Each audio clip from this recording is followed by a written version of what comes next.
অচল অবস্থা কাটিয়ে পুরোপুরি সচল হয়েছে যুক্তরাজ্যের সবচেয়ে বড় হিথ্রো বিমানবন্দর। স্থানীয় সময় শনিবার সামাজিক মাধ্যম এক্সের এক পোস্টে কর্তৃপক্ষ জানায়, হিথ্রোতে আবারও ফ্লাইট চলাচল শুরু হয়েছে। উপকেন্দ্রে বিদ্যুৎ বিভ্রাটের কারণে ক্ষতিগ্রস্ত যাত্রীদের সহায়তায় সর্বাত্মক চেষ্টা চালানো হচ্ছে। এছাড়া যাত্রীদের দুর্ভোগ কমাতে টার্মিনালগুলোতে অতিরিক্ত কয়েকশো কর্মী এবং বিমানবন্দরের সময়সূচির সঙ্গে মিল রেখে বাড়তি ফ্লাইট যোগ করা হয়েছে, যাতে বিপাকে পড়া হাজার হাজার যাত্রী সহজে ভ্রমণ করতে পারেন।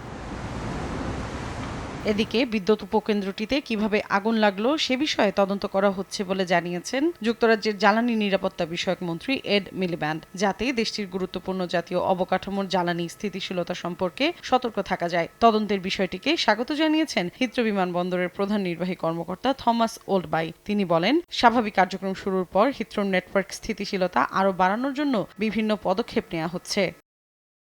এর আগে স্থানীয় সময় শুক্রবার বিমানবন্দরটির কাছের একটি উপকেন্দ্রে ভয়াবহ আগুনের ঘটনা ঘটে। দাউ দাউ করে জ্বলতে থাকে হেইস এলাকায় থাকা উপকেন্দ্রটি। পুলিশের কাছে আসতে থাকে একের পর এক জরুরি অ্যালার্ট। অগ্নিকাণ্ডে বিদ্যুৎ বিচ্ছিন্ন হয়ে পড়ে হিথ্রো বিমানবন্দর। কর্তৃপক্ষ জানায়, বিদ্যুৎ বিভ্রাটের কারণে একদিনের জন্য বন্ধ ঘোষণা করা হয় কার্যক্রম। এতে চরম ভোগান্তিতে পড়েন লাখ লাখ যাত্রী। মৌসুমী সাথী, সময় সংবাদ।